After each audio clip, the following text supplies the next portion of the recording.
of Rockville Economic Development, or REDI, and I'm pleased to welcome you to today's roundtable that focuses on mental health in the workplace in our series of the Roadmap to Recovery. It's a marathon, not a sprint. We're joined today by some of the top experts in our area. The conversation will be led by Monica Escalante, who's the CFO, COO for Montgomery Hospice. Monica has worked with end-of-life care since 2001 and has an extensive background in market research for both qualitative and quantitative research in the Latino community nationwide on a variety of healthcare issues.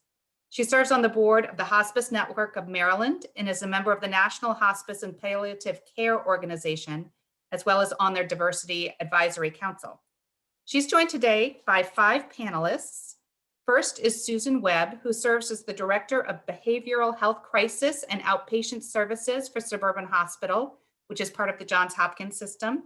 She manages the Psychiatric Emergency Services and Partial Hospital and Intensive Outpatient Programs for Suburban, which is a level 1 trauma center in Bethesda. She also heads the staff resiliency efforts of a RISE peer responder team of 30 and resiliency lounges for staff to relax and recharge. She further leads a staff of outpatient group therapists who provide mental health services in an outpatient setting. Sorry, my papers are sticking. Mary Campbell is the chair of the Employment and Labor Practice Group of Corporate Investigations with the law firm of Shulman Rogers. Her practice focuses on workplace-related issues, and she often serves as general counsel, provides advice on personnel matters, and ensures clients are compliant. She also topically serves as general counsel to the National Council for Behavioral Health, which is an organization that provides mental health first aid training. Dr. Denise Dewhurst is a professor and coordinator of psychology for Montgomery College. In addition to her practice as a licensed psychologist, she coordinates the psychology program at the Germantown campus, where she's been the department chair of social sciences and education for over 14 years. She serves on the board of the Association of Professional Psychologists for Montgomery and Prince George's counties, and on the national board of the Children's Home Society. Dr. Joanne Bagshaw is a professor of psychology and women's studies at Montgomery College. She's also a certified sex therapist with a private practice and the author of the Feminist Handbook, Practical Tools to resist sexism and dismantle the patriarchy. She writes a popular feminist blog called The Third Wave for Psychology Today. She previously worked as a trauma therapist. And Kip Ingram is joining us as the Director of Bereavement Care for Montgomery Hospital. He coordinates a staff of 8 grief counselors and works with diverse communities and individuals around issues of loss, grieving, and coping, which is obviously a big issue today with the pandemic. And before we start, I'd like to thank Dr. Kim Kelly and her team for all their leadership and support in putting together these discussions. In addition to serving as the Vice President and Provost for the Rockville campus of Montgomery College, Dr. Kelly sits on the REDI board and chairs our Workforce Education Committee. Many of our REDI board members have worked with Dr. Kelly to make this series successful, including Jennifer Hester, the Chief Human Resources Officer at EMIS, Suzanne Osborne, the Vice President of Human Resources for Westat, and Carla Merritt, the Maryland Department of Commerce's Senior Business Development Representative for Montgomery County. And I couldn't do all of this without them. So I thank you all. Please take a moment to look at the bios that are attached to the agenda for more details on each of these esteemed participants. And as usual, put any questions or comments in the chat so that Dr. Kelly can compile topics for the panelists to address as we go along.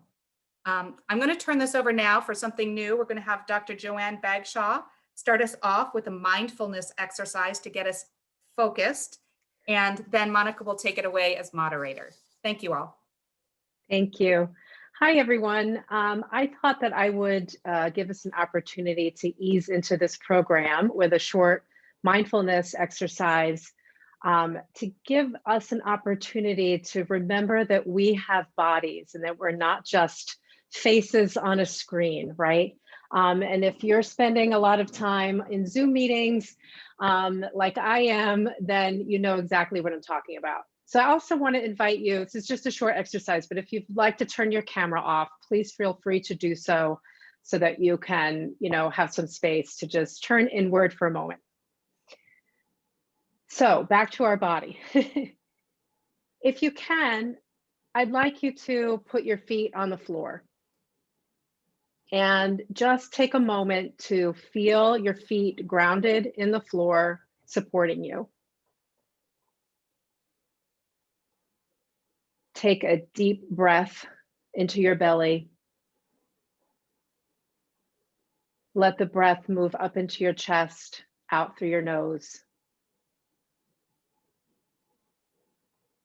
Followed by another deep breath into your belly, up into your chest and out through your nose. And you may find that your eyes are naturally closing for just a moment. And turn your attention back to your feet and allow your awareness to move up your body. And all you're going to do is notice and feel your body. No judgments, just observations. Bringing your awareness up your lower legs into your quads and thighs, hamstrings. Feel the chair that you're sitting in support and hold you.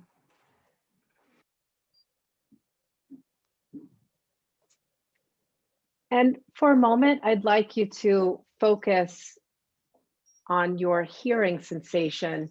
Notice the sounds that are far away from you. So that might be a dog barking, it could be traffic, it could be a bird chirping, it could be a plane.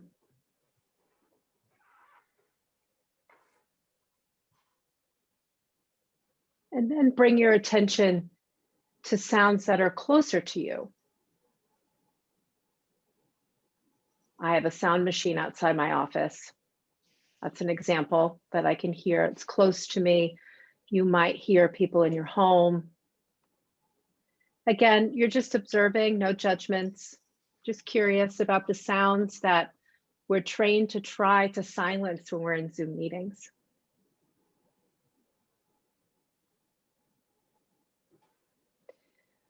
Bringing your attention back to your body with another focus on a deep belly breath. Bring your attention up through your belly to your abdomen, to your chest.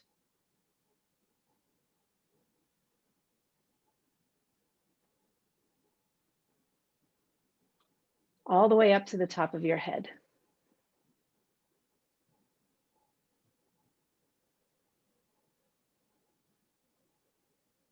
Notice your feet on the floor once again. And quickly scan all the way up from the floor to the top of your head. And that's your whole body, and it's all here. And when you're ready, you can open your eyes and turn your screens back on if you choose.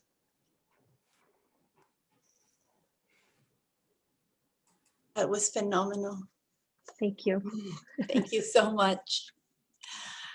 It's such a good way to have everybody centered and ready to learn, because that's what we're going to do today, learn from one another, and that includes the audience. So if at any point in time you have a question, a burning desire to interject with something, use the chat box. I will be monitoring our chat box, but I also have friends that will help me monitor that, like Dr. Kelly. Please help me monitor that chat box throughout. Thank you so much. So we are living through times that we never thought we would have to go through. The stress of mental health is an all-time high. It's also a worldwide crisis. Our lives have changed dramatically, not only due to COVID, but there's other stressors as well, having to modify our ways of living, our ways of doing things, our ways of communicating, love and connection. We are rethinking so much at this time. And also there's political turmoil and other crises that we have in different circles. So we're not going to talk about all of those crises right now, but we're going to talk about our mental health and how we can keep our mental health through these terribly stressful times. So we're going to go, we have a legal expert that will help us see what the law expects companies to do, employers to do, employees to do, and what it allows to do. So we're going to see the legal side. We're also going to talk about burnout and what is burnout, how it happens, what can we do to prevent it. We're going to talk about boundaries as a very important tool in how we can take care of ourselves. We're going to see all of these things from different angles. We have a fabulous panel with us. We're going to try to talk about what employees can do to help their employees get through these times, what they can do to reduce anxiety, and we're going to end up looking at the future. How we can embark in the next phase, what do we need to do now to prepare for that. So we have a lot to talk about, and I'm relying on all the attendees to help us expand, elaborate on any topics that we may not be fully touching on. So that chat box is very important. We need your participation. So I think I would like to start talking about burnout. And I am going to turn to our, Joanne did such a beautiful mindfulness that I want to turn to her to help us start it on the dialogue on burnout. What is burnout? Joanne? Sure. So burnout is chronic stress that's caused by being overworked and under-resourced. And it's those two, that combination of both that plays a role. So it's not just being stressed, right? It's chronic ongoing fatigue and stress that creates even a level of cynicism than that one wouldn't see in stress that is related to not having enough resources to support you. Burnout looks and feels like depression. So when people are depressed, they experience fatigue and lowered mood, lower energy, sometimes anxiety, loss of sleep. But the difference is that that burnout is attached to a work environment. And generally, most people aren't feeling burnt out in other areas in their life, but primarily at work. So it looks like depression, right? It looks and feels like depression. So a person might describe themselves as depressed and not quite understand that they're burnt out. In fact, some personality characteristics or temperaments might be more likely to experience burnout, along with particular fields like education and healthcare. But those characteristics or temperaments could be someone who is an overachiever and perfectionistic. And so they might not recognize that they are burnt out because they're used to taking on outrageous amounts of workload and being okay with it. And then all of a sudden, it seems, that at one point they realize that they're fatigued, and the cynicism is part of the burnout. But I also want to emphasize that burnout isn't caused by someone's personality characteristics or just overwork. It is also being under-resourced. So that means whether they're in a work environment that does not have resources to support them, like paid time off, or they're in a work environment where the culture of the place of employment does not support using those resources. So I think it's a moment to turn to our legal guru, Mary. Shed light on this burnout. As we are saying, people are experiencing burnout. They might misdiagnose it and say, I feel depressed. What's the legal obligation that employers have when an employee is experiencing burnout? Yeah, so Obviously, I usually am able to say to the crowd of people that I'm talking to, none of us are doctors and none of us know. That is not true here in this crowd.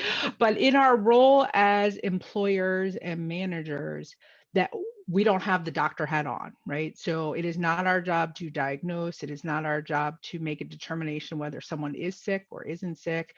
Um, our job is to kind of receive information. So I always advise employers, first of all, take a look at what's going on in your workforce. If you see someone who is a high performer and struggling, our first assumption shouldn't be, well, they're just no longer invested in the job. It should be, there must be something going on. Maybe it's the pandemic. Maybe it's, I don't know if you all saw, I had to go deal with a kid issue while in the middle of of this already. We all have things that are happening that are unusual. So managers should first be receptive and observant of their employees. And if you are noticing someone that seems to be struggling, it is perfectly appropriate to say, hey, looks like you're having a rough time. Is there something that I can do to help you achieve success? Is there something that I can do to make your job something that you can do? And if the employee takes that opportunity to say, you know what, I really am struggling, I think I need help, that's fine. You can start to say, well, what, do you need time? You never want to ask about a diagnosis, and you never want to make an assumption about a diagnosis. I have a lot of employers who are very empathetic who will reach out to me and say, I know this person has anything from depression to alcoholism to some other sort of diagnosable ailment, and they just want to help. And that's when we talked about there being boundaries, that's not our role. Our role is to be supportive. So to say, is there something that I can do to allow you to succeed in this job? Yes. And that can be both from the perspective of you're observant and you're noticing someone who's struggling, or it can be from a disciplinary conversation, right? Look, that was it, you've missed these deadlines, this work product is not okay. That conversation doesn't have to be, you're a terrible employee. That conversation can be, I know you can do better. Is there something that I can do to help you succeed in this job? And that is the opening an employee can use to take to say, yes, I'd like to talk about a leave of absence. I need to talk about whatever accommodation they might need. Right.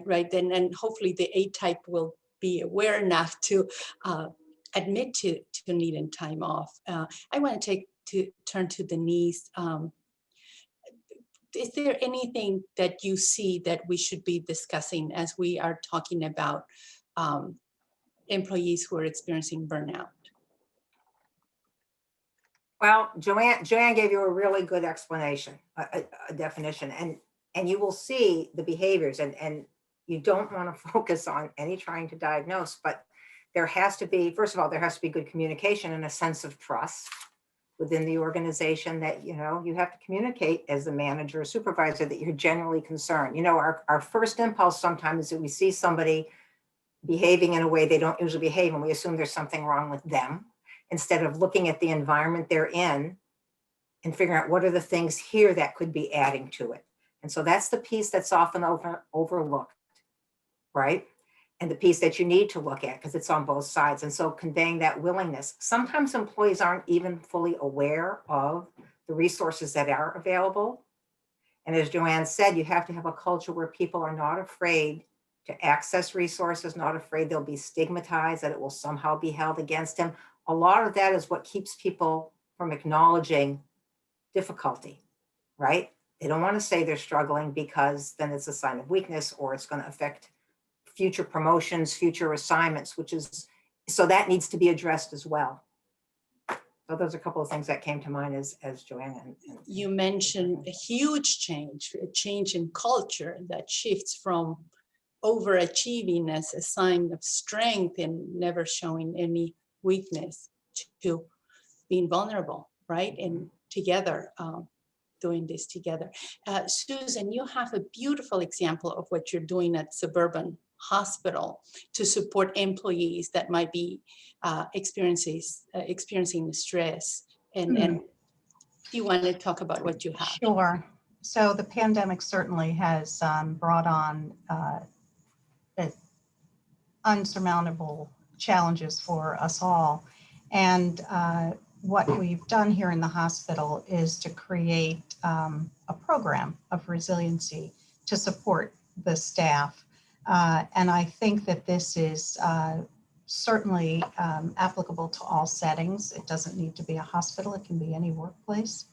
And creating some place, a lounge setting where people can go away from their desks. So this is, of course, if you're bringing people back into the office. If you are not bringing people back into the office and if they're still working at home, how can you encourage the employee to take time away? What we notice here is that people are working longer and harder. Those people who are working at home, the start time seems to be earlier, the end time seems to be later. People are continually connected and not turning it off. And I think that really is a societal issue as well, that's separate and apart from the pandemic. The pandemic certainly has turned the volume up on all of this. So being able to encourage people to turn off, to move away, is important for everyone's mental health and for the productivity in the workplace as well.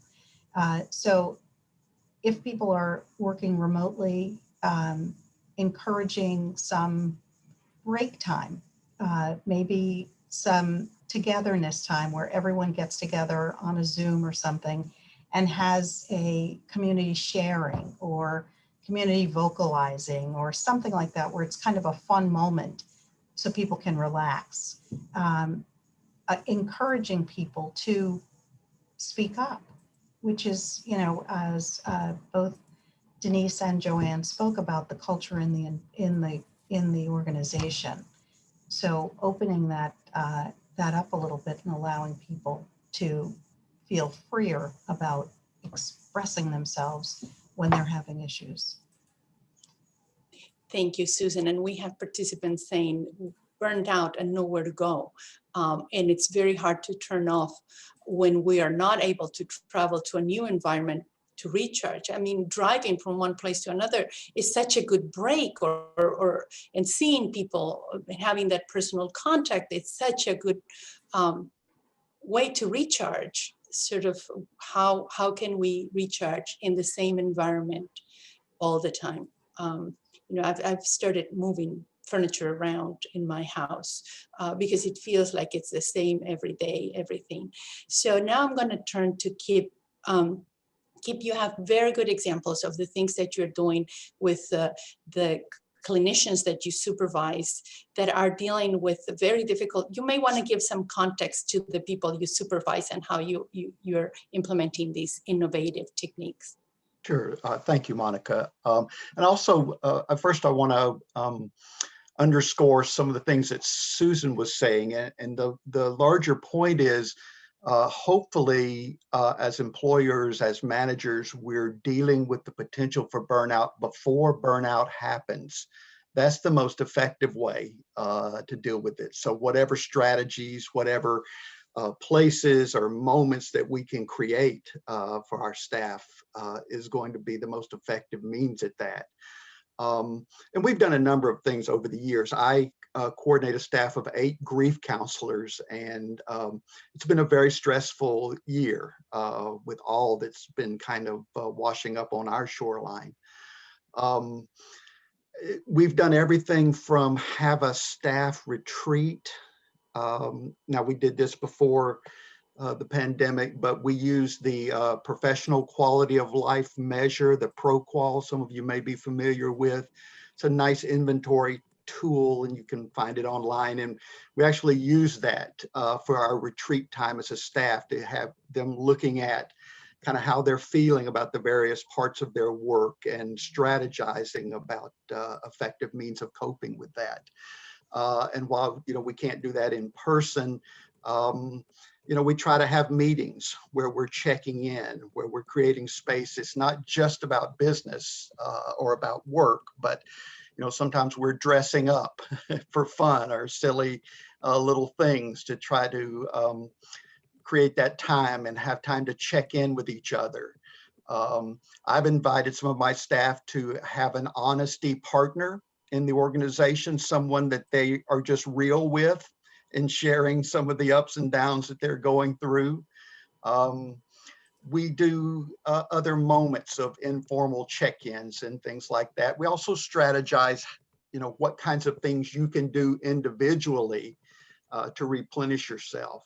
And we use the word resilience. We try to stay away from the cliche of balance. We don't think balance is realistic. No one's balanced these days. We all have to push and stretch at times. And really our resilience is our capacity to draw upon those sources that are going to restore and replenish us. And so the strategizing is around how we look for those particular kinds of capacities for each person and what they need. Yeah, thank you, Kip. A few of us are happy that you are staying away from balance and more tapping into resilience. A lot of heads were shaking like, yes, that resonates with a lot of people. But we have a burning question here. What are the signs of burnout? What do we need to pay attention? And as I open the panel discussion to this, I also want to plant a seed as we look at this. Is this a systemic issue? Joanne, I want to turn to you first. What is a systemic issue? I didn't understand the question exactly. So first, people want to know the signs of burnout. Can we identify it? And I'm Sure. thinking, is it systemic that we instill on one another? Sort of two-part question. So two-part question. So Denise did put down some good symptoms in the chat that are recognizable. So fatigue, irritability, I think turning work in late or not getting it done. And I think one of the key hallmarks of burnout is also the attitude change of cynicism, right? So is it systemic in terms of, is burnout spreading in the organization? I mean, certainly if you're seeing that in your departments, then and some departments may be different than others, then you'd want to look at what are the policies or the culture of even that department. If it's a large organization, that might not be an issue in a smaller setting. Thank you, Joan. I'm turning to Mary now. What is the legal obligation? If I'm thinking for large organizations where there's burnout everywhere, is there any legal repercussions or no legal bounds to this at all? Oh, the law touches everything, right? we're always worried about legal and legal repercussions. What comes to my mind is, we've already talked a little bit about having that conversation about accommodation. I'm trying to not sound too legalese, but what the law requires if someone has a disability is that you engage in the interactive process, and that is fancy lawyer for have a conversation. And that when you have that conversation, you work to find a reasonable accommodation that will allow the employee to perform the essential functions of the job. So lots of, very specific legal terms, but what it really breaks down to is be a compassionate manager, focus on what needs to get done, and make sure that your employees are at least able to do that. And you're putting in place the structures and the ability for your employees to achieve what needs to be done on behalf of the organization. When we're talking about other legal implications, you always have to be worried about wage and hour. So I heard, part of burnout is working, us A types always taking on more and more and more work. And if someone is properly classified as exempt, that might just be part of the salary. But if someone is non-exempt and is working from home, there's a big worry that employees are not being compensated for overtime or not being compensated for all hours worked. And that is it's not fair to the employee, but it's also a very significant liability. Just to put it in perspective, in Maryland, the damages are up to 3 times the amount owed plus attorney's fees. In some places, it's 4 times the amount owed. So real consequences there for failing to properly compensate someone. And just to finish up that point, the way the law is structured is you cannot suffer or permit someone to do the work. So just telling the employee, write down 8 hours, I don't care when you do your work, just write down 8 hours and, get it done. And the employee is actually working 10, 12 hours, but was instructed to write down 8 hours. you're on the hook from that. You know, it is important also to make sure that employees are accurately reflecting their time, for your non-exempt employees to accurately reflect your time, because if they don't, that might come back to you as being your legal problem.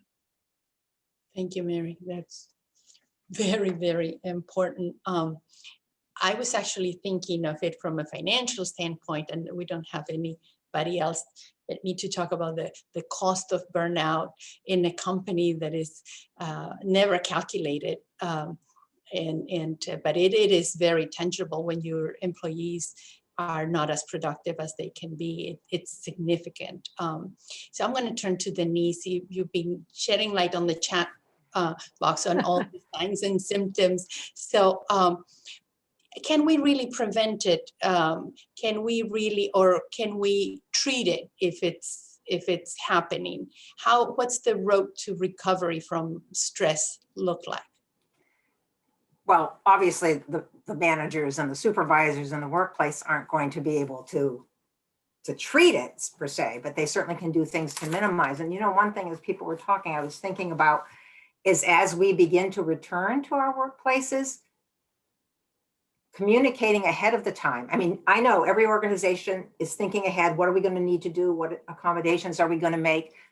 And that's great. I know the college has done a lot of that. They put a lot of time and effort. But beyond that, communicate and find out what people's individual needs are. You may be able to avoid some of this or mitigate it by being proactive, not waiting till the problem happens, but trying to set up structures and systems such that you're going to have a better chance of it not happening. Even things like making sure that the managers and the supervisors have adequate training in how to, what things to look for, what things to talk to their employees about, what resources they have, they can give them. There's some things obviously none of us can control, like the social distancing, if we're going to have to wear masks, what certain things in the workplace are going to be. So beyond that, what pieces can we at least make our voices heard about? And that wasn't very good grammar, but you see what I'm saying? Yes. That when people feel that they are part of the solution, they take ownership and feel heard. It's that feeling heard, listening is not a skill that everybody has, even though people all think they have it. Good listener is a real skill, and it takes some practice. So. Yeah, and it's the best form of communication, because if one can't listen, it really matters. Right. So I love what you're saying, that the needs are very individual, and sometimes we don't have the time to look at each individual. But in the last few months, we've seen parents with young children that have more than one job, for sure, at least more than two, perhaps, because they are in some ways part-time teachers, and depending on how many kids you have, that's such a stressor. And we've been thrown into using technology in the way we have never done before. So on top of that, everything else. And sort of the needs might be very different from someone who's struggling with technology to someone who's struggling with the childcare issues. And sort of, I'm trying to make a point that the needs, supporting what Denise just said, that it's essential that we look at each individual. Susan, can you help us elaborate a little bit more on this, as to how you do it with the therapists that you supervise, or how are you doing some of these things at Suburban as we look towards the future? So I think as everyone's been speaking, I've been curious about how many of those who are on this program today are in the workplace versus having everyone remote, because it's certainly a very different dynamic when your workforce is at home. Some of what Mary brings up, a lot of what Mary brings up is around management, around remote work. And we in the hospital have been here through the entire pandemic. So managing the stress levels of employees has been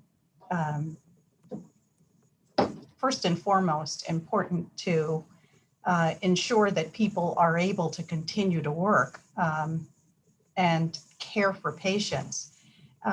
As mental health professionals working in an outpatient setting here, having people come into the hospital daily for mental health treatment, we are seeing people come in sicker because they've been home and not having the daily, or rather weekly, visits with outpatient therapists, not caring for themselves because they may have so many other outstanding things that need to be taken care of. So they're ignoring their own health, which is part of this whole piece of, need for self-care. And so we have created, programs in the hospital. So the peer program is resiliency in stressful events, so that employees can reach out to other trained employees who are trained at listening to whatever concern someone has.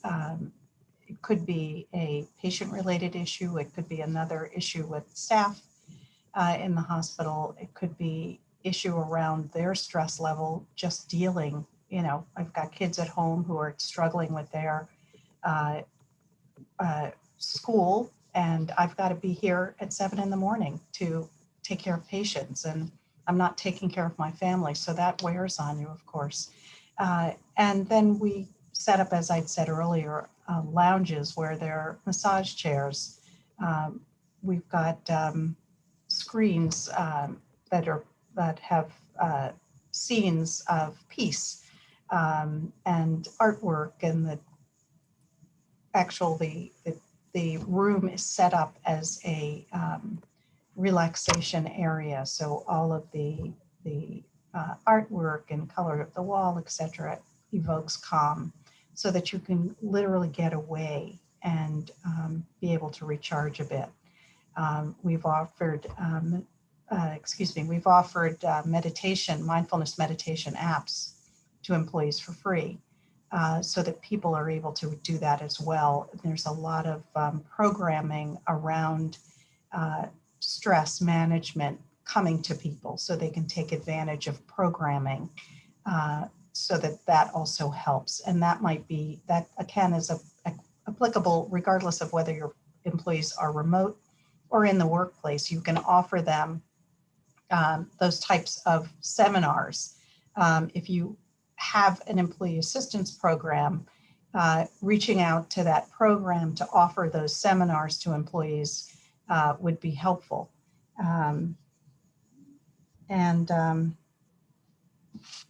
There you have it. Thank you, Susan. And I love how the audience is participating. We have lots of questions, and there was one that I wanted to get started with, which is, Cynthia says, we have a lot of employees who have been onboarded during the pandemic, and we have not been able to engage in a team in person. How can we enhance the feeling of being connected? And I'm going to turn to Kip to help us shed light with this, because connection is something your team has been able to keep, but they knew one another and they worked together in the same area before they were working remotely. But maybe you can share some thoughts, Kip. Well, I don't think any of this is unique, but I think starting with some of the kind of well-known team building skills and experiences. I mean, if you want to build a sense of coherence and togetherness that comes with experiences of being able to share about things, of being able to hear others resonating with what others are saying, finding commonality, talking about challenges related to work or maybe even outside of work, and building that sense of creating the team and the sense of togetherness. Also want to come back to something that I think it was Denise was saying earlier about if and when people do start coming back into the workplace. I think it's really important to be as clear about the rules as you can be for people coming back in. There's going to be a lot of uncertainty, anxiety about, will people be wearing their mask right? And how close is someone going to come to me in the workspace? And, what's the rules going to be? And am I going to be safe? And, it may feel a little over legislative to legislate some rules very specifically about places and behaviors and that kind of thing. But I think the more you do that, the greater reassurance and the lesser anxiety that your staff will come back into the workspace with. Yep. And one thing that I love those thoughts, Kip. One thing that is coming to my mind, and maybe other panelists might want to elaborate on this, to build connection with people that have been onboarded during the pandemic. What I have done is do regular check-ins on face camera with this person, and maybe when the weather was better, I engaged in meetings that were walking down a park. Sort of as the supervisor, I wanted to build that connection and trust, but those were the warm days. Now it's really challenging. And I'm going to get to these beautiful questions that are here, but it seems that the conversation is leading towards talking about self-care, and self-care is incredibly important, and it's easy to talk about and very hard to do. So I'm going to turn to Joan to give us some good pointers on, we think it's a little massage that I get every once in a while, and that's my self-care. Is that enough? I would say no. I think of self-care more in terms of structures, like setting boundaries, right?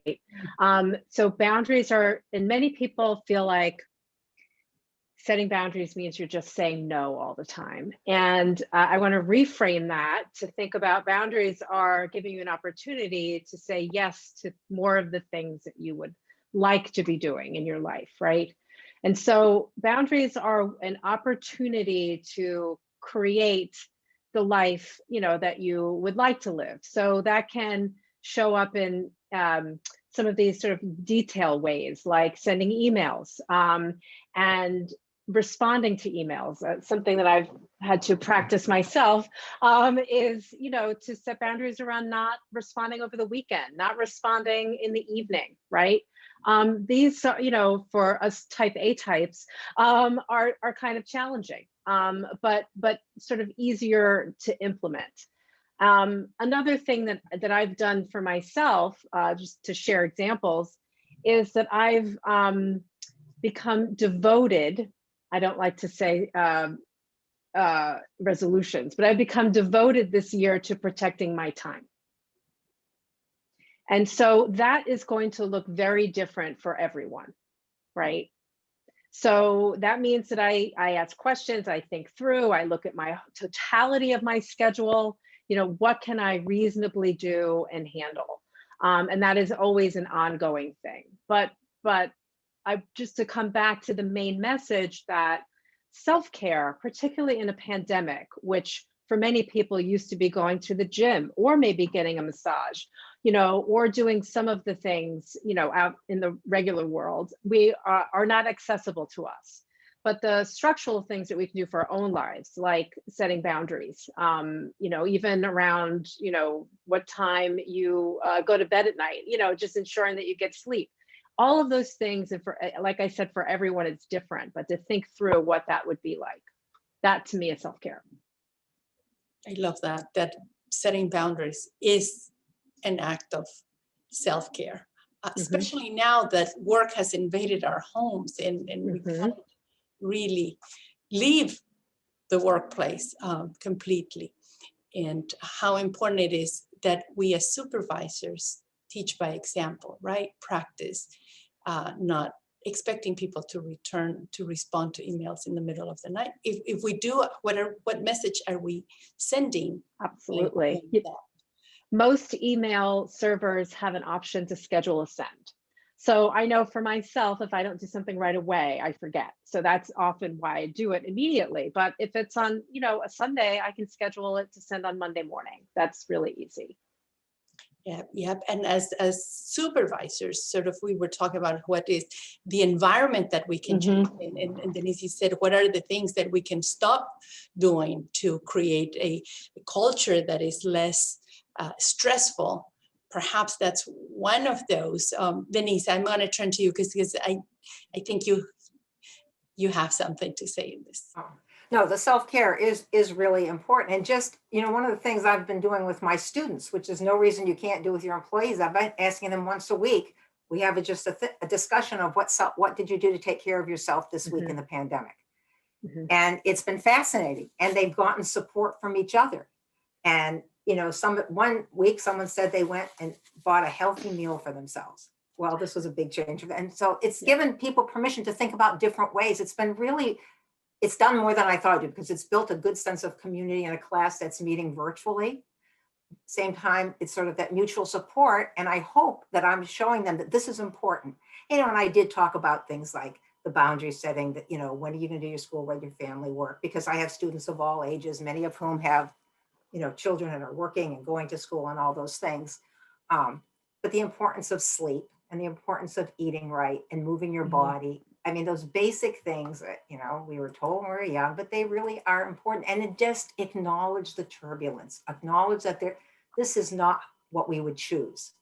So which parts do we have control over and which parts don't we?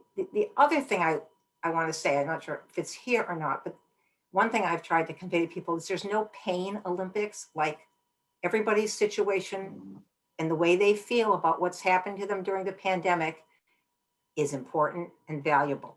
So somebody who's had what on paper looks like bigger losses or more difficulty, we don't rate that way.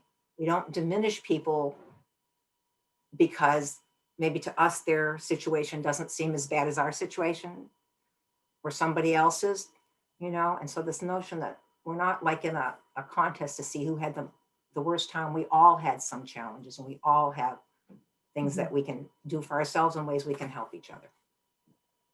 And I love how you're creating a culture that is making space for self-care to be important and discussed, and sort of setting examples and encouraging. I think that's something that spreads in the same way that the opposite can spread. When you don't have that culture, what are we doing by not making spaces to allow people to take care of themselves? Susan, want to say? Yeah, I wanted to also add to Denise, thank you for offering up what you do with your students with how do you take care of yourself once a week. Because with onboarding of new employees, I thought having people get together and have lunch together via Zoom, if it's possible, offering, a $10 or $20 coupon for something, or having pizza delivered to their home once a month or something for lunch, and everybody get together and have lunch together to create community. Ask some of those questions. What have you done to take care of yourself? How have you found to manage your work life here? And ask other people. Monica, you said our workplace is invading our home. So asking people, where are you working? Are you working in your living room, your dining room, your kitchen? Do you have a dedicated space? Creating those conversations so people can sort of start to think about separating, right? I might not be able to literally separate my work, but at a certain time I can put the computer down, move it out of the way, and resume that space as a living space and not a workspace. So I love the idea of that, Denise. I think some of that example can be something that people can use in the workplace. Yep. And I also wanted to offer up mental health first aid, which is a program that's available. It's an educational program available in actually nationwide, but here in the county, it's available to workplaces, to people individually. And Mary, I believe you are associated with the organization that's delivering this, and maybe you want to speak more about it. But it would be a wonderful resource when we talk about boundaries and not, impinging on privacy of people regarding any diagnoses they may have or not have. Mental health first aid really helps you with the guardrails on that. Yeah. Mary, do you want to tell us a little bit more about this program? Well, I am not a mental health expert by any stretch, but I am the biggest cheerleader of this program. I think you'll probably find outside of the organization. As Susan mentioned, I'm general counsel to the National Council for Behavioral Health, which is the organization that developed the mental health first aid program, and they conceptualize it as being similar to CPR. Sort of, we're not training people to be doctors, but we're training people to recognize when there's signs of distress and when there are things that we can do to make sure people are getting the help that they need. When I am counseling clients from a legal perspective, I always talk about how there's sort of the legal proscripts and then there's reality, and we try to do the best that we can and comply as much as we can, but also serve the needs of our employees and our customers. And I think the same is true for the mental health first aid. There's probably some ways where there's maybe some legal concerns about the very advice I just gave about being careful about your boundaries. By the same token, from my perspective, if we save someone's life because we're attuned to the fact that they are in desperate need of help and maybe we overstep a boundary, if those are our choices between ignoring those, not knowing those signs and therefore ignoring them, or having some knowledge and taking a step and maybe being shot down, I'd rather do it within limits. I'd rather know what to look for and be there to support the people that I work with. Thank you. And I think this is a program that anybody can sign up for and have it done for their own organization. And maybe we can send the information to everybody who attended this webinar. As we close on self-care, I want to call on Kip to talk to us about grief, because we actually have experienced many losses this year. Yesterday I was taking a walk down the park and I saw children playing outside, all with their masks, but they were playing. And I suddenly felt so joyful and sad at the same time, because that reminded me of a time when all of us could do that. And now it's so restricted. So how can we deal with these inner grief, Kip, that it's there, and sometimes some reminders reminded us that this is what we no longer have and we may not have for a long time. Yeah, thank you, Monica. And I'll just say, just to follow up one last piece on the self-care, if helpful, what it sounds like we're talking about is two different self-states. There's the state of being stressed out and overwhelmed, and you're just trying to hold and clench yourself together and push through when you're in that environment that can feel so challenging and threatening, versus moving into an environment that you feel like you can let your guard down and it's trustable and you can unwind, you can let your hair down, so to speak, although that image doesn't work for me personally.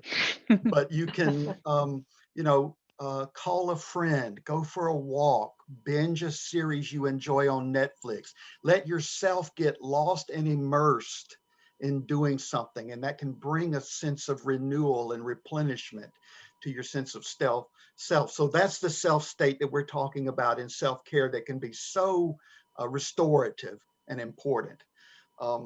Now, in coming with grief, it's a real challenge because in our field, one technical term that we talk about is ambiguous loss. That's a loss where the loss doesn't just happen and is completed, but there's an ongoing sense of loss. Sometimes divorces are seen this way, or if you've had a loved one who's missing in action in the military, there's no end to the loss. And I think that's part of the challenge that people are feeling. In the first few months, we all kind of went into crisis mode and pushed and kind of got through. But now we're feeling that this loss in so many ways just continues to happen, in ways both large and small every day. I think in the workplace, we need to be careful about toxic positivity. That is trying to enforce a positive environment that doesn't allow people to name difficult things they may be feeling. So I think that's going to be hugely important. And creating space for people to name their losses when they happen in a way that doesn't try to shut them down, doesn't try to fix it, or as if we could, but just kind of names that and creates an okay environment for that. And then on top of that, all the self-care. In grief, self-care is a hugely important piece for people, because the grief is going to take the time it takes for everyone, and that's going to be different. But as they're grieving, taking good care of yourself is a huge component in grieving well. And you have a saying, Kip, that when the weight that is carried by someone is shared by somebody else or reflected to them by somebody else, somehow the weight is lighter. And I'm thinking that might be part of what we can do for one another, or supervisors and employees, that you were talking about naming the loss and being in that moment with your employee, feeling the heaviness of these, not trying to be positive, as you said, and you beautifully called it toxic positivity, not trying to move into a better place right now, but sitting in this heavy place for a few minutes. Can you speak to that? And I probably didn't explain it all. No, you did well. It's an old emotional, psychological kitchen table wisdom truth that's not only behind all counseling, it's behind all relationships, that if I'm carrying something heavy and hard and I give it to you, and you receive that and offer it back to me without judgment, without running away, without discounting it, you give that back to me in acceptance, then I can carry it a little easier. And so, those kinds of conversations, large and small, we can have with colleagues and employees make a huge difference cumulatively in our ability to go forward and be resilient in this work. Yep. So I think we have some really good ideas on the chat box as well about how we can do to build connection with coworkers. And I think I don't know how much more time we have. Cynthia, do you know? We're good with time. Because I want an hour left. 20 minutes. Oh, perfect. So I think we can start looking at the future and thinking about what are the things we need to do now, because the future might have many forms, right? And the future might be 3 months, 6 months, a year, and take a moment to reflect on, has this experience changed all of us? And how much has it changed? And how much of these do we want to keep or change? Or I really love what you said, Joanne, about being very protective of my time. And I find that this is some skill we are having to develop right now to survive this period. So maybe you can elaborate a little bit of how we can use some of these takeaways to think about the future, keeping the things we would like to keep from this experience. Sure. I mean, what comes to mind right away is flexibility, right? And, also many of us never thought that certain jobs could even be done at home, or that we could have meetings over Zoom, right? I think coming back to some hybrid model of that would probably be nice and convenient for people in terms of, meetings and all, and certainly flexibility. I actually wanted to mention something else. It's going backwards a little bit, if that's okay. I think it's important because this is a major social justice issue that the pandemic is bringing to light in terms of working mothers, right, who are leaving the workforce in droves. And so I think that is something that employers and managers need to be very mindful of. That women are leaving because they're either having to choose between virtual, being teachers at home with their kids. Maybe they're not getting enough help at home. And I do work with a lot of couples, so I see this regularly as something to work with. And also, mothers are leaving because they're losing childcare. Right. And so if there was an awareness for managers and employers to be mindful of flexibility, in some cases reducing workload. I mean, if you look at the significance of millions of women leaving the workforce and how that's going to impact the wage gap, particularly for Brown and Black women over the next, generation or so, this is a serious issue. And, I think it's important that we're all mindful of the role that we play in that and how we might be able to alter work schedules, be flexible, all of those things. And the stories that I hear from my clients in this realm is that for managers or supervisors who are themselves not parents or might be male and are not faced with this decision making, right? And not providing enough flexibility or really support, to help keep these employees in the workforce. That's a little bit of my rant and soapbox. But That was really, really good, because with this pandemic, so many of the disparities that were already there have been accentuated, in women's situation in the workplace is one of them, and accentuated by women of color much more.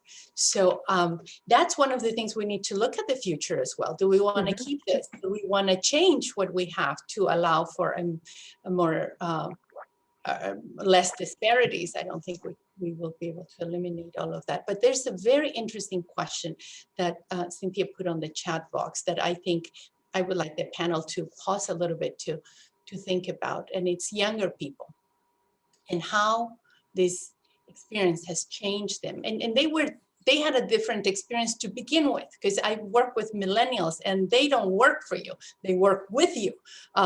It's really a very different paradigm. And after this experience, how has these reshaped them again, and what can we do moving forward? How it has affected them. I don't know if the panel wants to elaborate on how it has affected different generations. Let's make a pause here and talk about that, because it's very unique, and maybe we can spend a little time discussing about that. And Denise, do you want to take these first? You have students of all ages. Do you? Right, and a lot of my students have been really affected. And remember, it depends how young you're talking about, but a lot of my students are in jobs that have been in hard hit areas like the service industry, restaurants, hotel. So there's that loss that's really affecting them in so many ways. And it's creating some pessimism that it's ever going to go back, that they'll ever be able to get a career hold. They feel like there's all these layers above them that are out of work that have some job experience that they don't have. So that's going to work against them. My students who are minorities are concerned that there will be discrimination against them. My mothers who are now having to stay home, as Joanne said, they're worried that they're not going to get back into the workforce, or that they won't be able to get back in at a level commensurate with where they were when they left, which also means that they will still have lost time.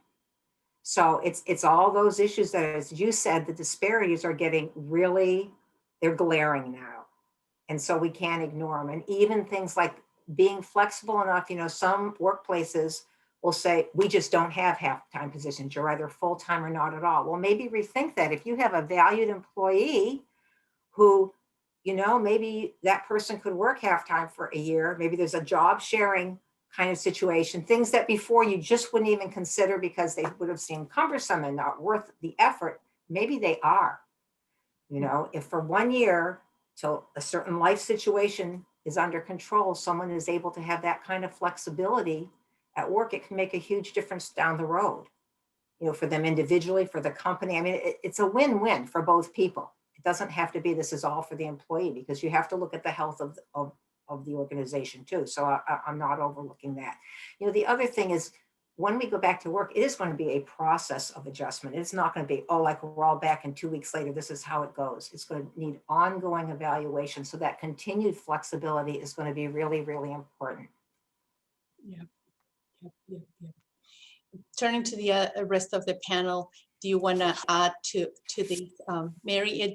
Is there any legal ramifications for an employer to say everybody has to be full time, or it's just job sharing is an option that should be considered in the process of making these changes?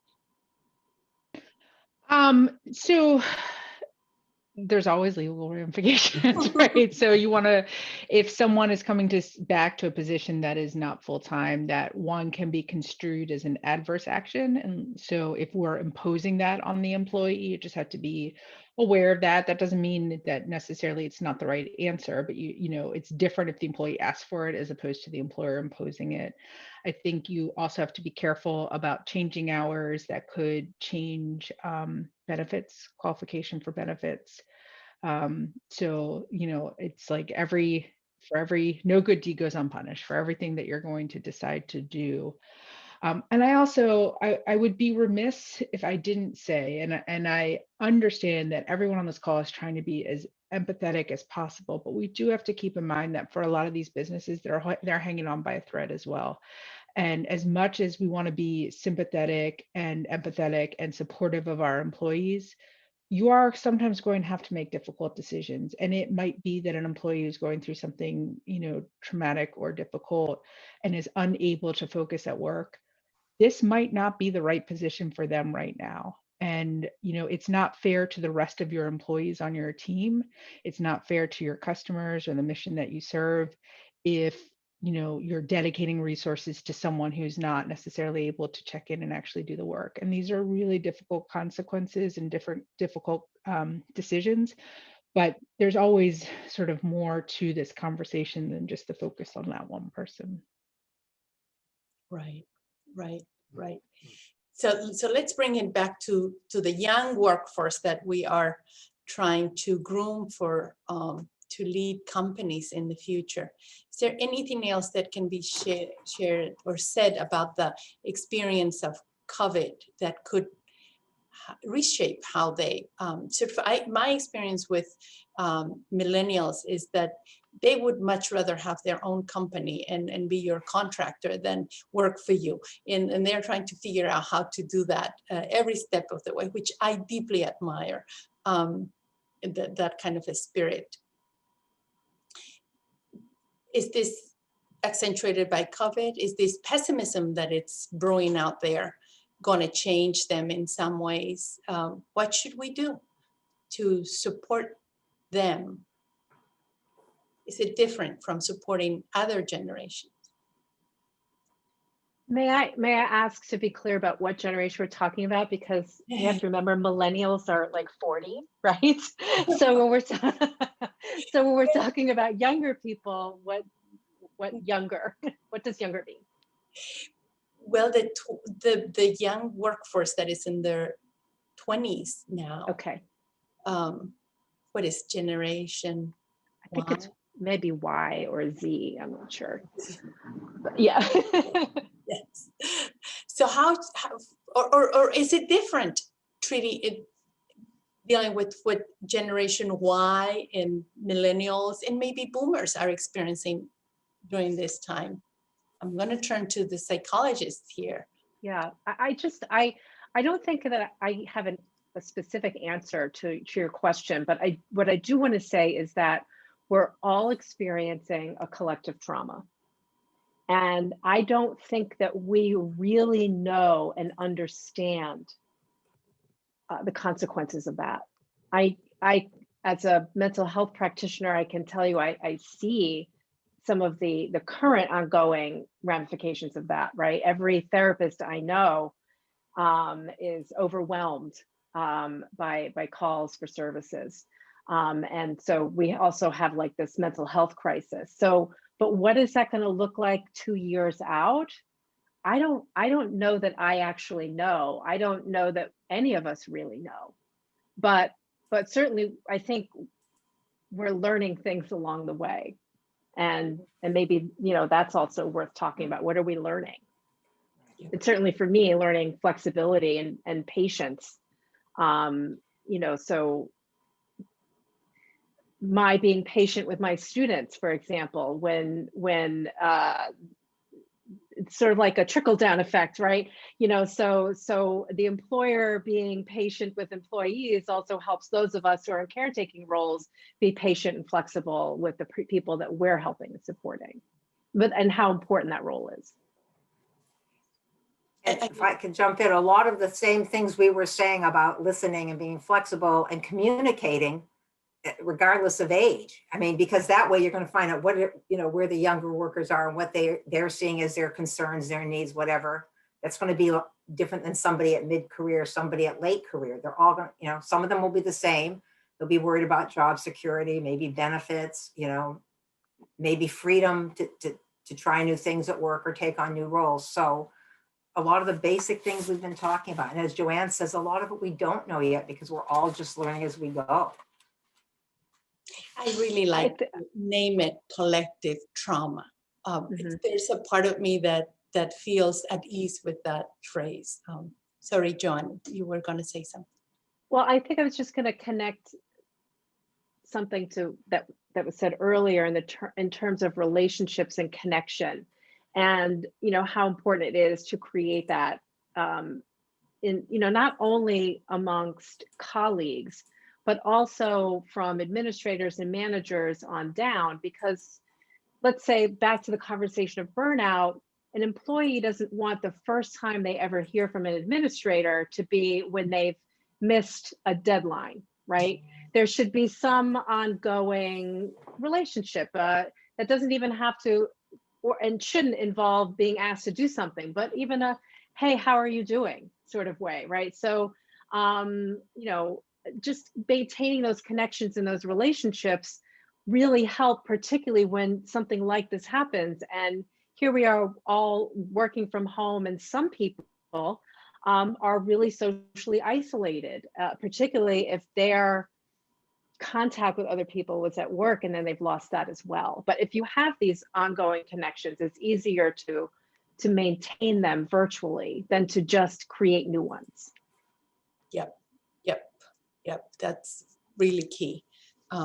If you have them, you can maintain them. But if you have to make them from scratch now, then that's a different story. It's a little harder. Yeah. Right. Yep.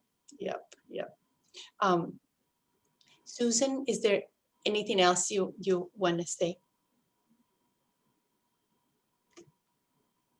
I was actually reading the chat, and there are a lot of good things that Yes, folks are putting in the chat around support and isolation and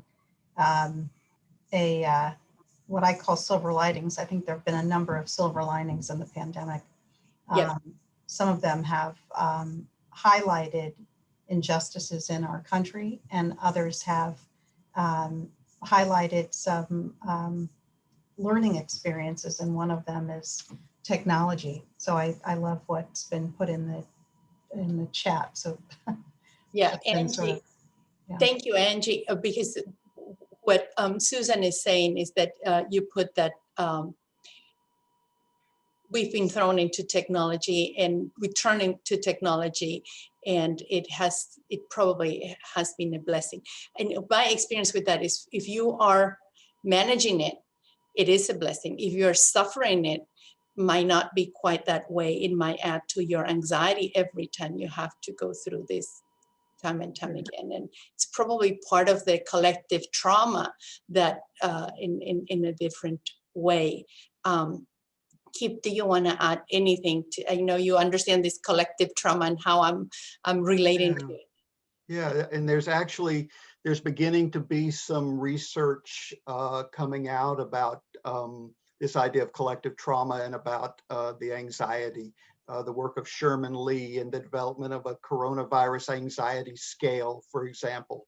And what his research showed is that we're actually carrying our anxiety for this physiologically in our bodies, sleep interruptions, interruptions in eating, feeling paralyzed in our thinking around it all and things like that. So it actually kind of shows that. I mean, the idea of a trauma is that, something happens to us that's overwhelming and we can't articulate it. And so it just presses for recognition in the form of symptoms. And that's what we're seeing. All these kinds of symptoms are creeping up in people's anxiety and other ways. And I think it's important for us yes, to deal with them, particularly when they're in pretty intense forms, but to also just normalize that we're all dealing with this, and that it's the situation that's the issue and the problem. It's not us. We're reacting like normal human beings react when they're thrown into a unique, unforeseeable situation like this.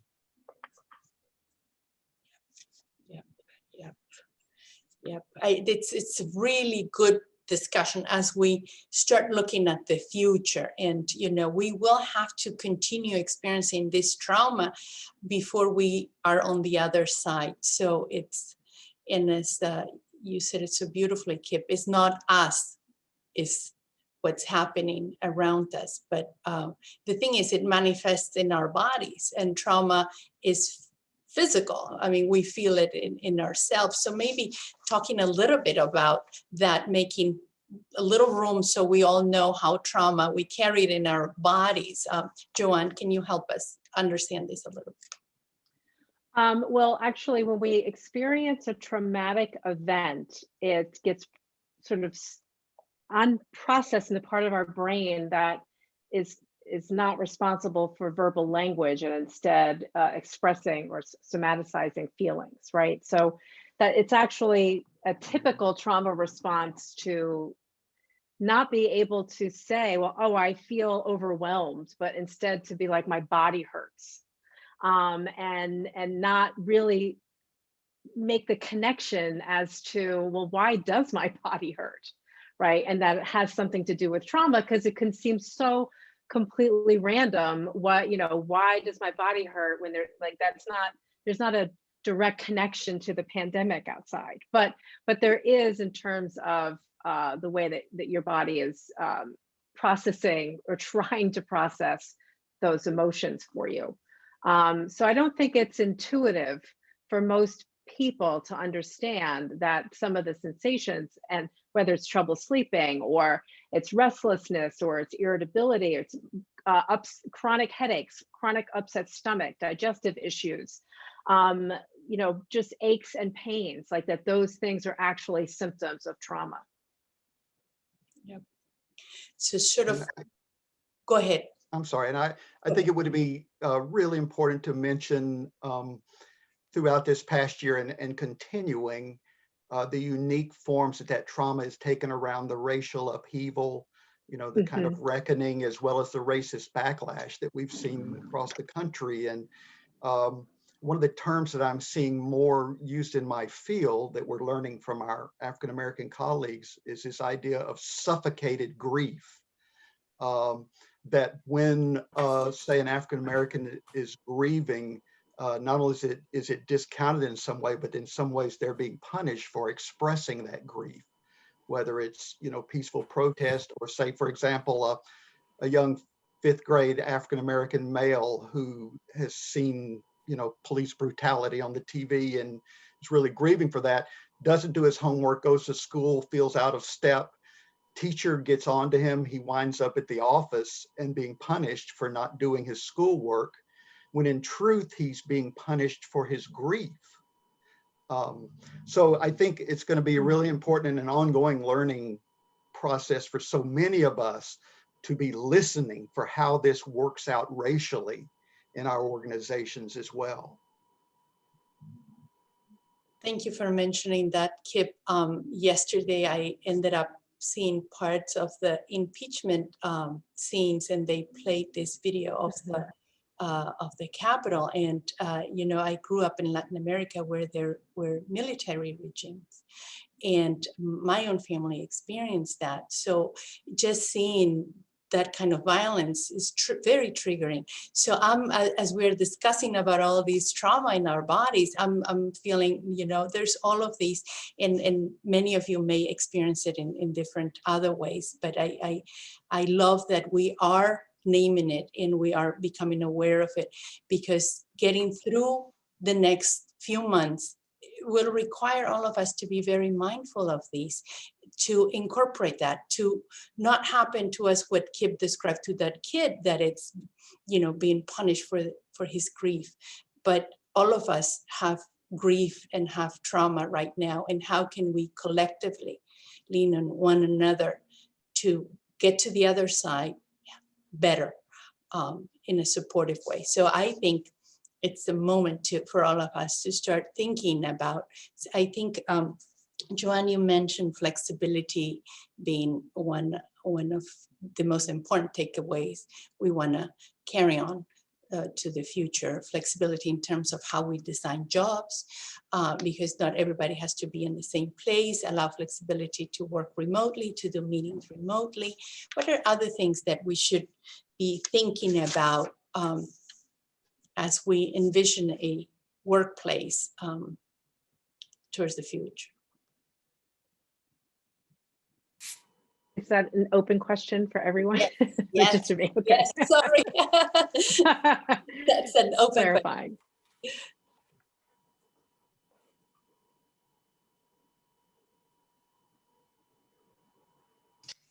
I think as we've had this conversation today, one takeaway could certainly be being open, understanding that everyone, that we have a collective grief here, right? We've had a collective trauma, but everyone experiences that very differently. And being able to have an open policy where people can talk about it. Kip, you talked about this a little bit.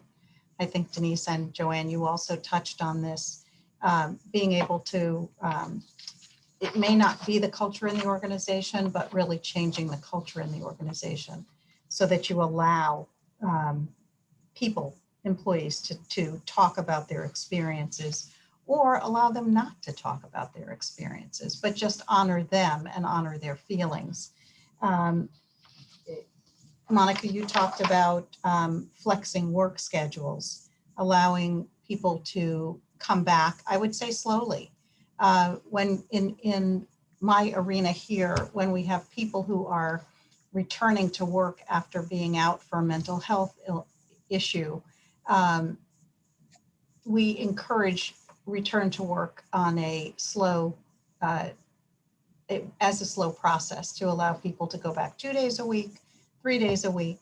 So allowing some flex work in the schedule, having some very clear boundaries around masking and social distancing, trying to find some place where people can gather at a, with safe distancing so that people can feel a sense of community. People have been isolated for so long and may really be struggling with that isolation. So going back into the workplace may be welcomed, but it might be scary also. So people might have a lot of fear around it. So creating and enforcing, allowing people to some system of sharing if someone's not masking in a public area. Who can you talk to? Because that's of real concern to you and to your fellow employees. So those are some things I think that might be helpful when we talk about returning. And of course, I really believe that these lounges that I call resiliency lounges are really very helpful if people are returning to the workplace. So there is somewhere that people can have a moment to just, be. Those are beautiful ideas. I want to take on the masking. It's really hard. I see people that even sometimes wear double mask, but they're not covering the nose. So they're double mask, but it's not really and I have the hardest time addressing that. There's a part of me that doesn't have the language to say, this is not gonna work. It feels, please, maybe there's other people that are like that. Like I really want to communicate compassion and care all the time, but I also, that's the same thing that prevents me from being able to address that with people. So on the website, one of the, I don't know if it's NIH, I believe it might be NIH's website, or SAMHSA, they've got actual pictures of what you're supposed to look like. I know you all have seen them in public places. What the proper mask wearing, we actually put them up when we brought patients back into the hospital for our programs. We put them up on the wall to demonstrate this is what proper masking is, and this is what's required here. So if you want to participate here, you have to wear the mask in the proper formation. So, you know, pictures are great because people can get it. I do think there's a real concern in that masking has become politicized, and that there are going to be people who are going to refuse to wear their mask correctly on purpose to provoke. And I can see where those instances would be, you know, really uncomfortable and maybe feel unsafe. And how do you address that if that's a coworker? I don't have an answer for that, but Well, Joanne, yeah. we've actually had some of that happen here. So I can just share. It's, you know, you pay to play, right? So if you Right. want to work here, you have to follow the rules. You may not believe this, but this is what is a requirement here.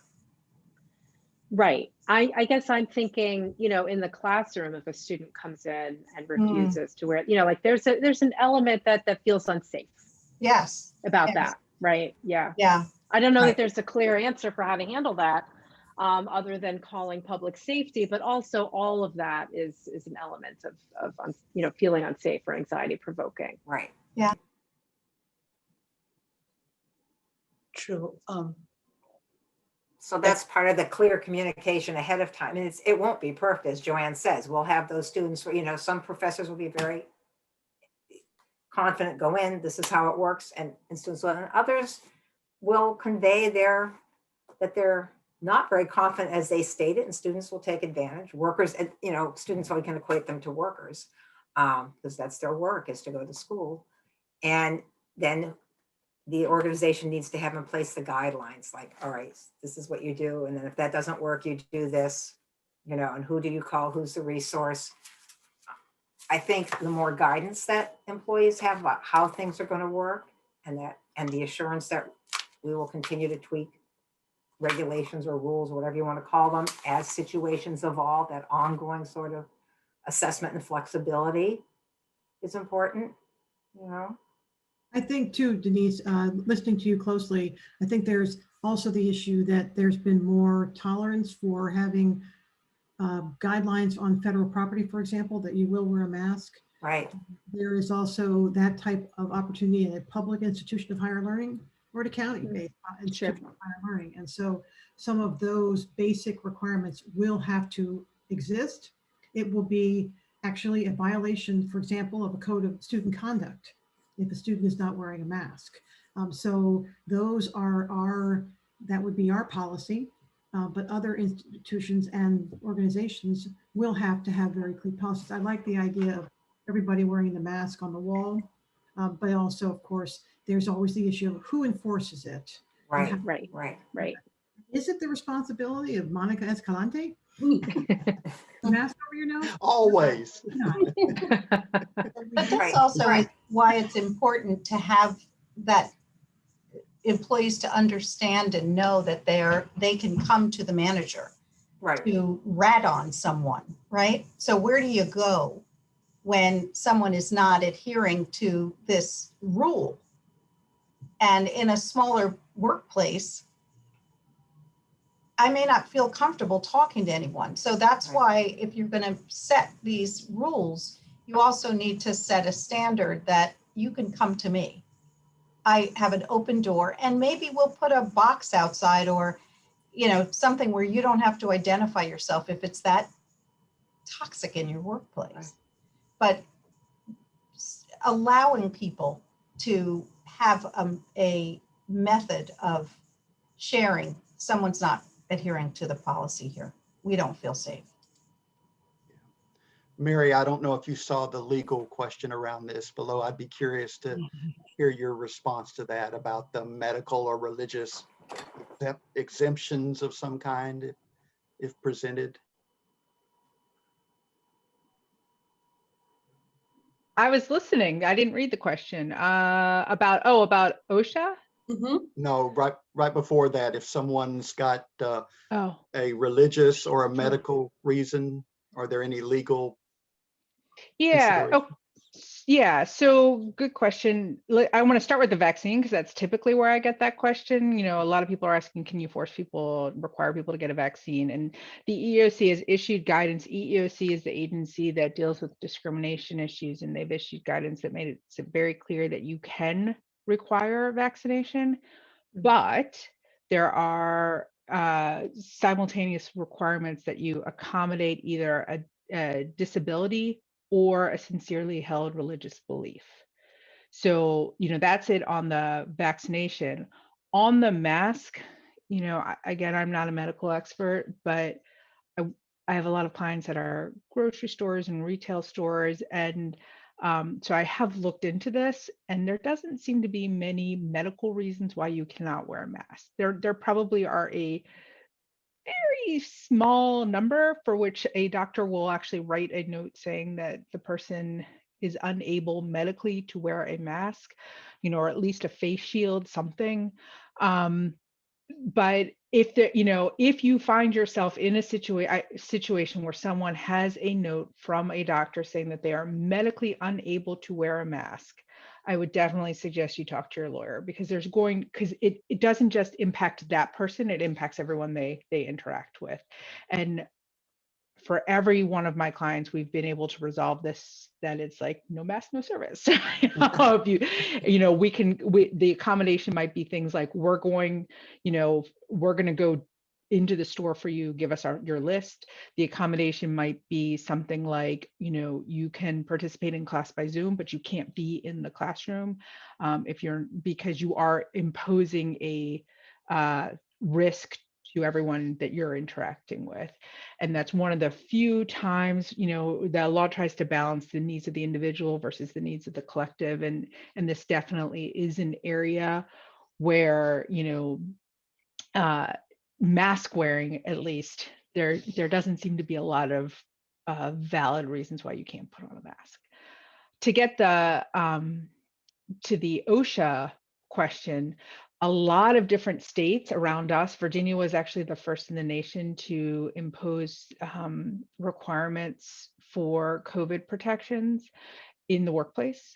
So things like wearing a mask, how you report to other employees or customers that there's been an outbreak on site, or that someone who was infected, you interacted with someone who's infected, just to make sure everybody understands. The rule is by the CDC, close and sustained contact. Close contact is 15 feet, and 6 feet. Close contact is 6 feet, and sustained is 15 minutes. But that 15 minutes is over a period of 24 hours. So if you pass someone several times in the hallway and you think that they might have interacted with someone, you might have interacted with the person for 15 minutes, that is going to satisfy the definition of close and sustained contact by the CDC. Because I do get this question from a legal perspective, and this is dealing with OSHA and HIPAA. We have to respect the people who are diagnosed as COVID positive. When you have someone that you interact with that calls you up and says, I'm sorry to let you know this, but I was in I came to work, I was in your class, I interacted with people, and I just found out I'm COVID positive. What are you supposed to do? And from a legal perspective, we have to protect the privacy of the individual who's saying that they have the disease, but also protect the safety of everyone they interacted with. So you were supposed to ask that person to identify who they had close and sustained contact with over the last 48 hours. Then you call those people up, and unless the individual who is diagnosed positive voluntarily tells you it's okay to use my name, you can't ask them, you can't pressure them, you can't encourage them. But if, what we're finding is a lot of people say, hey, it's fine, tell people it was me, so that, we can ease people's minds if they realize they weren't near me. So unless you have that voluntary authorization, you simply say, someone at our workplace had tested positive. We asked them to identify anyone with whom they had close and sustained contact with over the last 48 hours, and your name was on that list. So it's important that you go home, go get tested. The guidance changes, and you all might even be more up to speed on it than I am, but my understanding of the CDC guidance is it's now 10 days from when you experience symptoms, 14 days if you are not symptomatic. 14 days, you can still take a test. If it comes back negative, I think you are still allowed to come back within 10 days, but wherever possible, the CDC is still encouraging 14 days, even if you are not symptomatic. And if you develop symptoms during that 14-day period, and someone can correct me if I have this wrong because it does change, but that's the guidance as I understand it. Then once you've identified everyone who's had close and sustained contact, you still owe a notice to everyone else in the organization, at least on that floor. Hey, there was a positive test. We've already spoken with anyone who might have had close and sustained contact. So if you haven't heard from us, that's not you. There's no reason for you to change your protocol other than to continue to maintain, safe work environments, wear your masks, etc. The reason that last step is really important is because people will hear, and they will be very worried if they understand that there's been a positive test and they haven't heard one way or the other who it was or what or who it impacted. And I know I'm looking at Susan and other people who are working in healthcare environments, and it's a much more fraught interaction, I think, in those situations. But in the regular sort of work environment, that's the approach that people have been taking that's consistent with CDC guidance. Then you have, from an OSHA perspective, in addition to notifying your employees, you will at times have an obligation to notify the state as well of the positive test. And Mary, since it's this COVID information is protected health information, what are the consequences of accidentally disclosing some of these things? Are there any?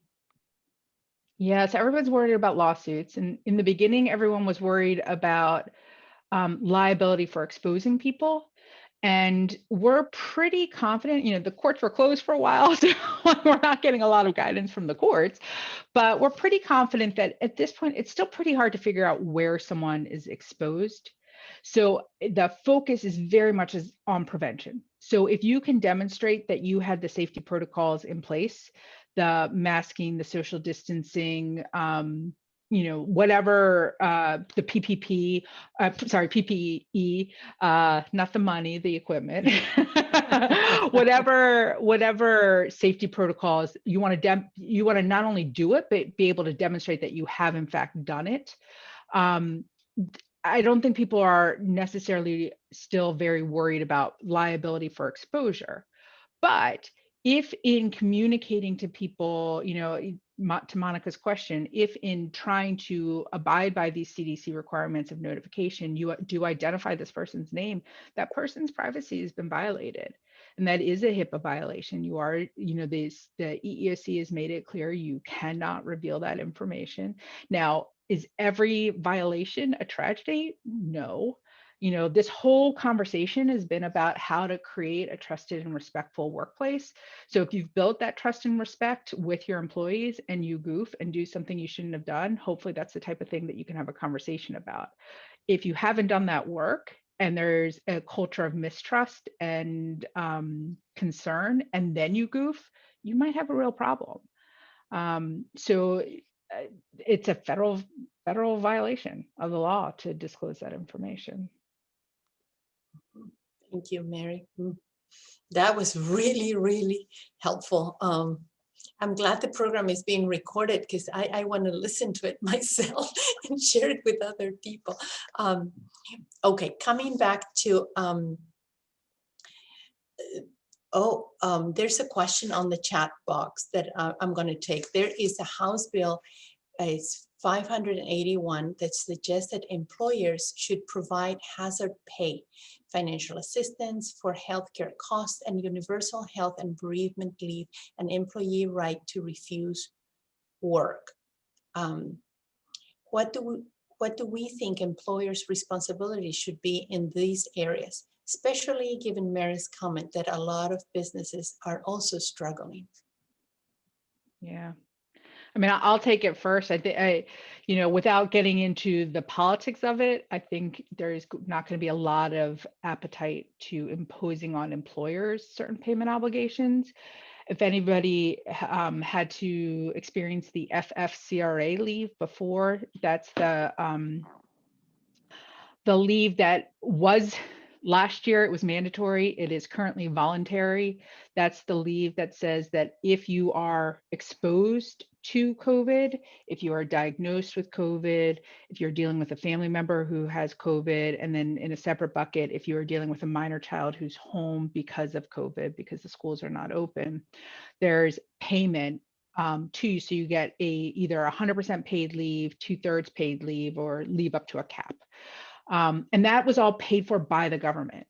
So if the government can get its act together and pay and pass that kind of legislation, I think that's the most likely avenue in terms of money. I don't have a crystal ball any more than the rest of you, but I don't see this Congress imposing on employers some obligation to pay employees. State rules are different. There might be an appetite at the state level, but from a federal perspective, I don't think that that's going to happen.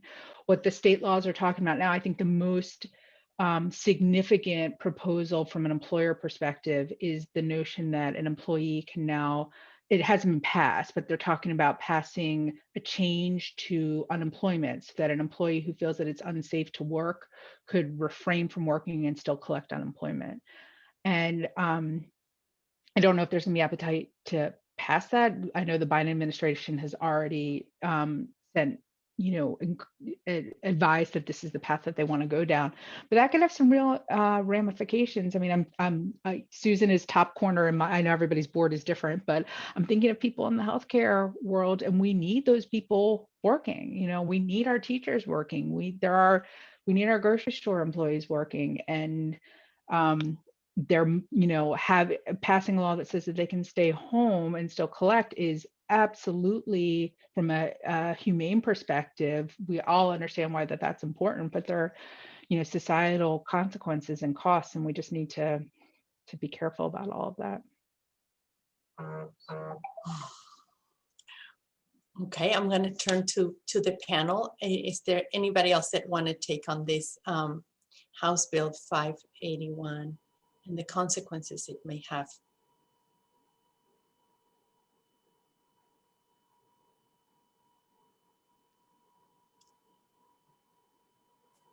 Okay, I think we have 15 more minutes to talk about the future. And we've mentioned quite a few things. Flexibility in numerous ways, going slow, being careful, clear boundaries, including good facial images of how you wear a mask and probably how you won't wear a mask. I'm almost envisioning a mask that is over here with the cross on top, so that's not permitted. And I think resilience lounges that are physical and maybe also virtual, because I am guilty myself. I don't even book time for lunches, and now there's meetings back to back. Sometimes I didn't even have time to stand up and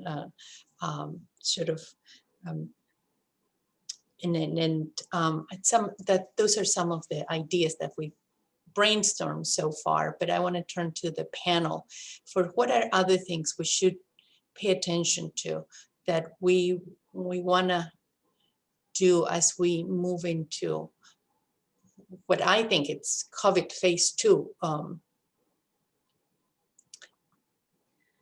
I want to add that I think that there are still people who are struggling with technology. Mm-hmm. Yes. And they may continue to need ongoing support around learning and being more comfortable technologically. And that's going to look different for everyone, but I think we have to keep that in mind. Most people have pivoted and stretched and grown in this area in ways that they probably didn't think they would, but there's still people who are lagging behind and very uncomfortable.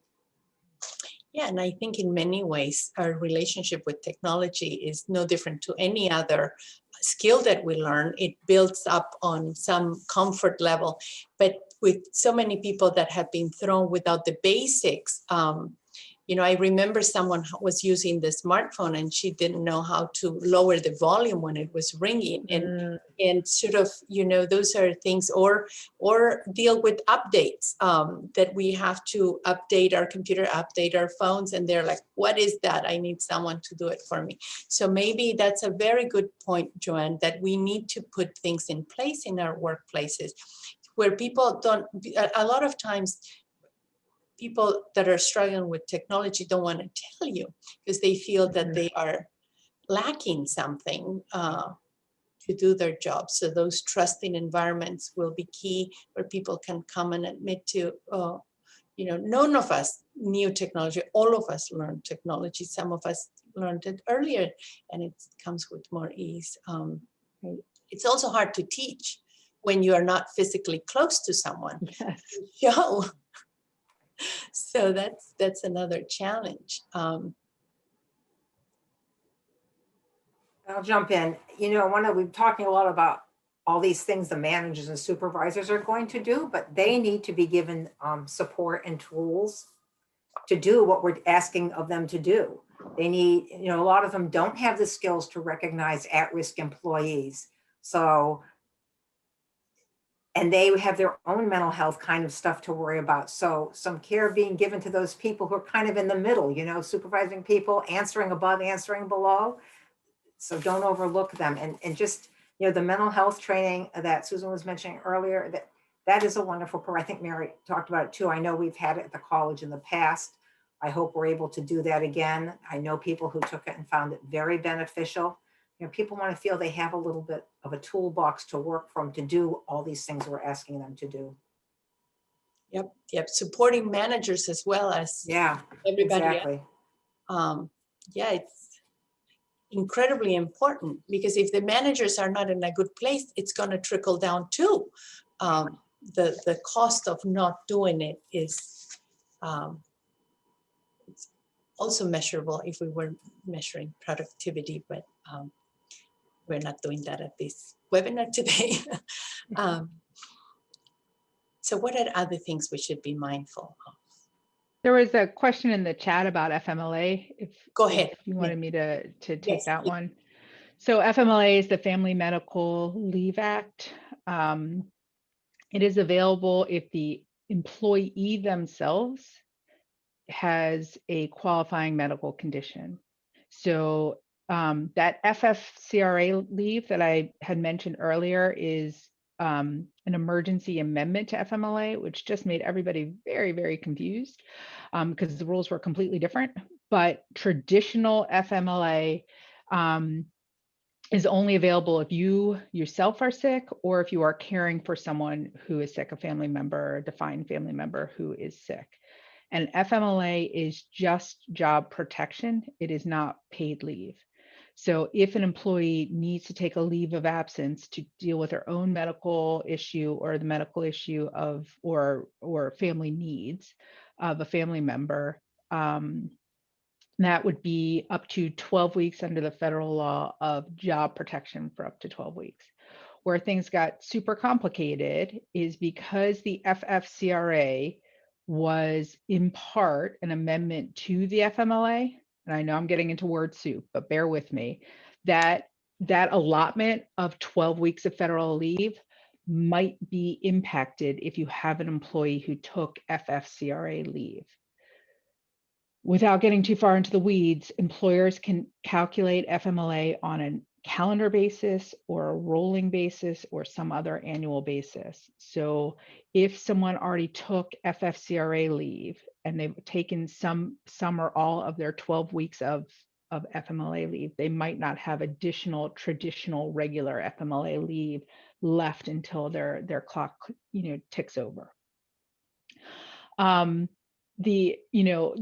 is most people I think on this call are working in Maryland.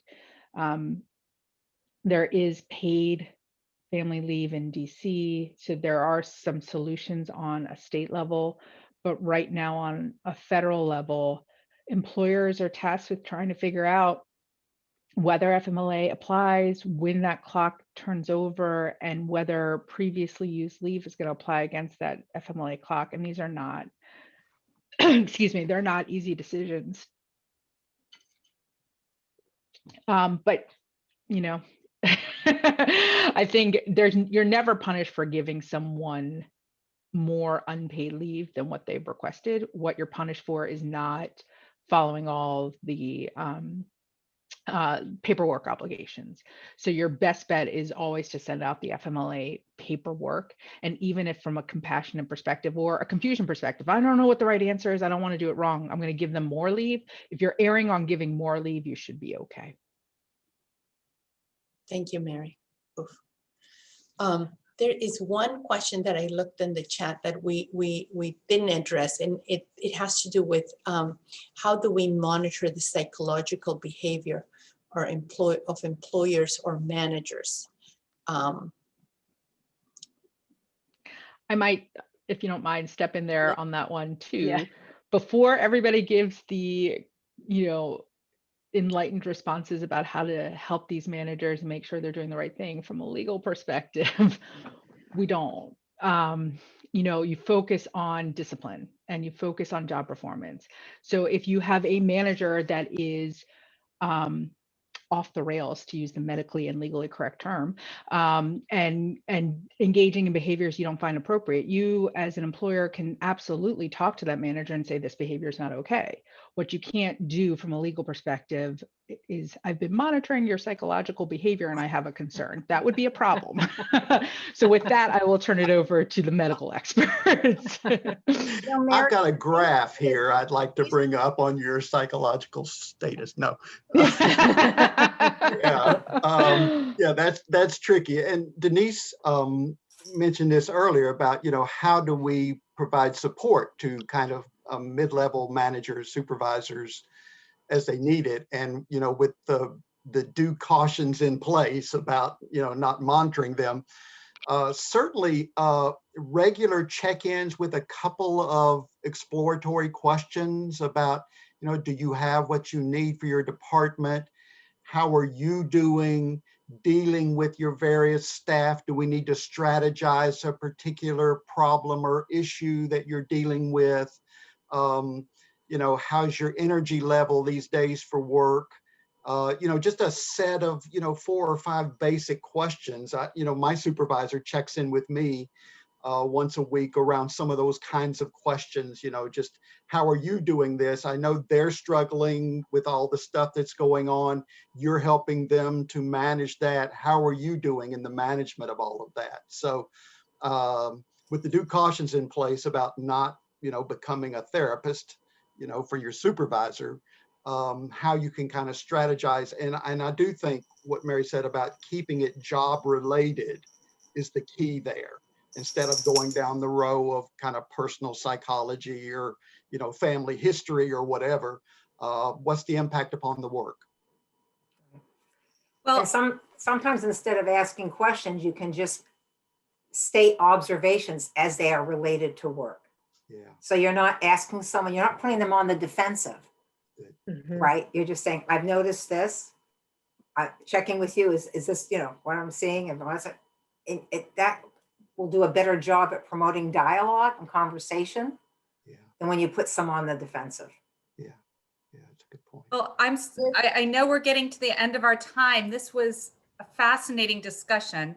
I think it was really interesting to have the medical perspective in the conversation with the legal and managerial things that we normally think about. And I have to say, we're all going through this. It's what I'm encouraged by this, even though it felt heavy, some of this conversation, was that it's a challenge, as a leader, as a manager, what are the changes that are expected of me to do all of this better?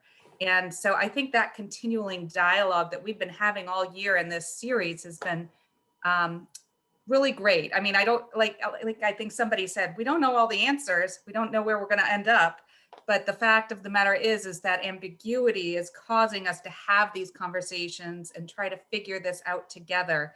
And even though we're remote, I think that that's been a wonderful experience. I want to thank Monica and our distinguished panel. This has been really tremendous. It is recorded, so we will be posting it and we can send it around to other people because I think it was very valuable. Next month on March 10th, we're going to have a discussion that takes this to the next step, and we're talking about the vaccine. What does it mean? Mary touched on it a little bit, but what does it mean for employers when you have a workforce that is partially vaccinated and partially not vaccinated? And how do we navigate that? I think Susan's comment about how we can't expect everybody to come back into the office right immediately without easing into it and understanding how we walk through those steps. Those are things we want to explore a little bit more. And we're going to have hopefully some scientists who have been working on the vaccine and some of the drugs that are used to deal with some of the COVID symptoms to talk about, their experience, where they are in the understanding of the medicine and what we can expect for the future as well. So hopefully you will all join us again. And I want to thank you all for being here. Thank you. Thank you. Thank you. Go be mindful. Yes. Take a walk, right? Thank you. Thank you, Bye. Cindy. Thank you. Bye. Thank you. Thanks, Cindy.